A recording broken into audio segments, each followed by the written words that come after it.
আপনি আপনার হাতের মধ্যে যে মোবাইলটা ব্যবহার করছেন সেটাতে যদি কিছু খারাপই চলে আসে, অর্থাৎ যদি কিছু খারাপ হয়ে যায়, তাহলে আমরা সোজা চলে যাই সার্ভিস সেন্টারে এবং সেখানে সারানোর জন্য আমাদেরকে অনেকগুলো টাকা দিতে হয়। অ্যাকচুয়ালি আমরা জানতেও পারি না যে যে জিনিসগুলোর জন্য আমাদের কাছ থেকে টাকা নেওয়া হলো সেই জিনিসগুলো আদৌ খারাপ হয়েছে কিনা বা আদৌ সার্ভিসিং হয়েছে কিনা। তো এইবার থেকে আপনারা নিজেরাই জানতে পারবেন যে আপনাদের ফোনের মধ্যে কোন পার্টসটা খারাপ রয়েছে বা সেই পার্টসটা যেটা খারাপ ছিল সেটা সার্ভিসিং হয়েছে কিনা নিজে থেকেই জানতে পারবেন। তো দেখুন, তার জন্য আপনাকে এই অ্যাপ্লিকেশনটা প্লে স্টোর থেকে ইনস্টল করে নিতে হবে। ভালো করে নামটা এবং লোগোটা দেখে নিন। এটাকে ইনস্টল করে নেওয়ার পর এটাকে আপনি ওপেন করে নেবেন আপনার ফোনের ভেতরে। তারপরে দেখুন এরকমভাবে আপনার সামনে ইন্টারফেস চলে আসবে। এখানে আপনি ফোনের আপনার সমস্ত স্ট্যাটাস দেখতে পাবেন। প্রথমেই আপনি এখানে দেখতে পাচ্ছেন আপনার ফোনের র্যাম কত, আপনার কত এমবি ইউজ হচ্ছে বর্তমানে, এবং আপনার কতগুলো কোর রয়েছে, কোন কোরে কত স্পেস রয়েছে বা কত স্পিড রয়েছে, সমস্ত কিছু এখানে কিন্তু আপনারা দেখতে পাবেন। তারপর নিচের দিকে ইন্টারনাল স্টোরেজ দেখতে পাবেন, যেখানে আপনি দেখতে পাবেন যে আপনার ইন্টারনাল স্টোরেজটা কত ফাঁকা রয়েছে, কতটা ভর্তি রয়েছে। তারপর আপনি ব্যাটারি কন্ডিশন দেখতে পাবেন, ব্যাটারিতে কত টেম্পারেচার রয়েছে, কত পার্সেন্ট চার্জ রয়েছে, কতগুলো অ্যাপস আপনার ফোনের ভেতরে রয়েছে, কতগুলো সেন্সার আপনার ফোনের ভেতরে কাজ করে। তো এই সমস্ত কিছু কিন্তু আপনি এখান থেকে দেখতে পাবেন। এখানে ওপর দিকে আপনি ডিসপ্লে দেখতে পাবেন, আপনার ডিসপ্লে রেজুলেশন কত, সমস্ত কিছু আপনি পুরো এ টু জেড দেখতে পাবেন। তারপরের অপশানে যেটা রয়েছে ডিভাইসেস বলে, সেখানে যদি আপনি যান সেখানে গেলে আপনি ডিভাইসের নাম দেখতে পাবেন, মডেল দেখতে পাবেন, আপনি ম্যানুফ্যাকচার কোথায় হয়েছে সেটা দেখতে পাবেন, ম্যানুফ্যাকচার ডেট দেখতে পাবেন, প্রোডাক্ট কোড, সমস্ত কিছু কোন দেশে আপনার এটা বিক্রি হয়েছে, তো সমস্ত কিছু ডিটেলস এখান থেকে কিন্তু আপনি চেক করে নিতে পারবেন। তারপরের অপশানটা অর্থাৎ সিস্টেমে গেলে আপনি এখান থেকে দেখতে পাবেন যে অ্যান্ড্রয়েডের কত ভার্সন রয়েছে। এখানে এখানে আপনি দেখতে পাবেন যে এখানে আপনার যে ফোনের মধ্যে কতগুলো সিকিউরিটি পাথ লেভেল রয়েছে, সেইগুলো সমস্ত কিছু কিন্তু এখান থেকে আপনি দেখতে পেয়ে যাবেন এবং এগুলো চেক করে নেবেন আপনার ফোনের ভেতরে। তারপরে আপনি সিপিইউ বলে পরে একটা অপশান রয়েছে সিস্টেমের পরে, ওই সিপিইউ অপশানে চলে যান। সিপিইউ অপশানে গেলে আপনি এখানে দেখতে পাবেন আপনার ফোনের ভেতরে কি প্রসেসর লাগানো রয়েছে, যেমন আমার এখানে স্ন্যাপড্রাগন লাগানো রয়েছে, ঠিক আছে। এরপরে আপনি সিপিইউ টাইপ দেখতে পাবেন, আমার যেমন 64 বিট রয়েছে। তো এরকমভাবে পুরো ফোনের এ টু জেড খুঁটিনাটি সমস্ত ডিটেলস কিন্তু আপনি চেক করতে পারবেন এই অ্যাপ্লিকেশানটা থেকে। এরপরে আপনি যদি ব্যাটারি অপশানে যান, তাহলে ব্যাটারি অপশানে গেলে আপনার ব্যাটারি কী কন্ডিশানে রয়েছে সেটা আপনি দেখতে পাবেন। সরি, এখানে আমি ব্যাটারিটা স্কিপ করে গেছি, এরপরে সরাসরি নেটওয়ার্কে চলে গেছি। নেটওয়ার্কে গেলে আপনি এখানে আইপি অ্যাড্রেস সমস্ত কিছু দেখতে পাবেন। তো এরপরে আপনারা যদি চলে যান, দেখুন টেস্ট অপশানে গেলে আপনি প্রথমে রয়েছে অটোমেটিক টেস্ট।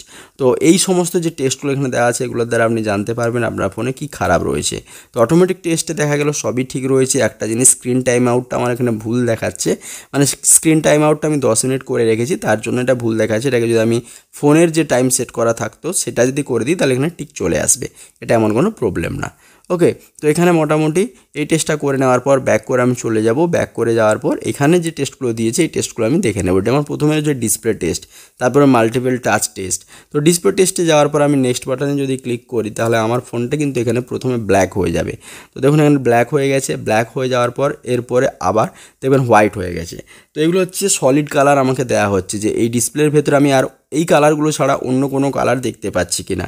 যদি ডিসপ্লের ভেতরে এই সলিড কালারগুলো ছাড়া অন্য কোনো কালার দেখতে পাই তাহলে বুঝতে হবে যে আমার ফোনের ডিসপ্লেতে কোনো প্রবলেম রয়েছে, ডিসপ্লের কোনো খারাপই রয়েছে। তো এখানে দেখুন নীল হয়ে গেছে। এরকমভাবে সলিড কালার দিয়ে আপনি টেস্ট করে নিতে পারবেন আপনার ডিসপ্লে কতটা ভালো রয়েছে। তো আমি কোনো কালার দেখতে পারিনি, তাই জন্য ইয়েস করে দেবো, যাতে করে বোঝা যাবে যে আমার ডিসপ্লেটা ভালো রয়েছে। সো ইয়েস করে দেওয়ার পর তারপর হচ্ছে মাল্টিটাচ অপশানে গেলে কি আপনি করতে পারবেন যে আপনার ফোনে ঠিকঠাকভাবে টাচ হয় কি না সেটা আপনি দেখতে পাবেন। তো তার জন্য কী করতে হবে, এখানে টাচ করতে পারবেন না আঙুলের সাহায্যে। দেখুন আমি একটা আঙুল দিয়ে টাচ করছি, তাই জন্য একটা একটা করে এরকমভাবে চিহ্ন আসছে। আমি যদি দুটো তিনটে আঙুল দিয়ে টাচ করি তাহলে দুটো দেখুন চিহ্ন এলো। আমি যদি আবার তিনটে আঙুল দিয়ে টাচ করি তাহলে তিনটে এরকম বল আসবে বিভিন্ন কালারে। তাহলে এইভাবে বুঝতে হবে যে সমস্তগুলো যখন টাচ হচ্ছে কালার আসছে, তাহলে বুঝতে হবে যে টাচ ঠিক আছে। তো এখানে দেখছি আমার টাচ ঠিক আছে, তাহলে ইয়েস বাটনে ক্লিক করে নেব, তাহলে বোঝা যাবে। তাহলে এখানে দেখুন আমার ঠিক হয়ে গেছে। এরপরে ফ্ল্যাশ লাইট চলছে কি না, তো ফ্ল্যাশ লাইটে আমি ক্লিক করে এখান থেকে ফ্ল্যাশ লাইটটা জ্বালিয়ে দেখবো যে আমার ফ্ল্যাশ লাইট জ্বলছে কিনা, জ্বললে ইয়েস করে দেবো। তাহলে এইভাবে সমস্ত প্রতিটা খুঁটিনাটি পার্টস যেগুলো ফোনের ভেতরে রয়েছে সব আমরা এখান থেকে চেক করতে পারি। যেমন লাউডস্পিকার চেক করবো, এখানে ইয়েস করে দেবো। ইয়েস করে দিলে এখানে একটা আওয়াজ বেরাবে, ইয়েস করার আগে আওয়াজ বেরাবে, যদি আওয়াজ বেরায় তাহলে আমরা ইয়েস করব। সো দেখবো আমরা আমাদের লাউডস্পিকার ঠিক আছে। তো এইভাবে কিন্তু এরপর আমরা দেখতে পারি ইয়ারফোন, মানে আমরা যেটা দিয়ে শুনি সেইটা ঠিক আছে কিনা। দেখুন একটা আওয়াজ শুনতে পাচ্ছেন, তো এইটা ঠিক এইরকমভাবে আপনি কিন্তু প্রতিটা খুঁটিনাটি বিষয় আপনি চেক করতে পারবেন। এখানে আমার মাইক্রোফোন ঠিক আছে কিনা দেখুন, এখানে যে লাইনটা উঠছে নামছে, তার মানে আমার মাইক্রোফোন ঠিক আছে, ইয়েস করে দেবো। তাহলে এইভাবে আপনি চেক করতে পারবেন যে ঠিক আছে কিনা। যদি ভুল থাকে তাহলে রিপেয়ার করানোর পর আবার চেক করে দেখুন ওটা ঠিক হয়েছে কিনা। তাহলে এইভাবে খুব সহজে কিন্তু আপনি আপনার ফোনের প্রতিটা পার্টস, প্রতিটা যন্ত্রকে আপনি ঠিকঠাক আছে কিনা চেক করতে পারবেন। এবং যদি ঠিক থাকে তাহলে আপনার কিন্তু আর টাকা দিয়ে এক্সট্রা করে বাজারে গিয়ে সার্ভিস সেন্টারে সারানোর দরকার পড়বে না। কেবলমাত্র যেটাই খারাপ সেটাকেই সারাবেন এবং সেটাও প্রপার সারানো হয়েছে কিনা সেটাও আপনি চেক করতে পারবেন বাড়িতে বসেই এই অ্যাপ্লিকেশনটার সাহায্যে।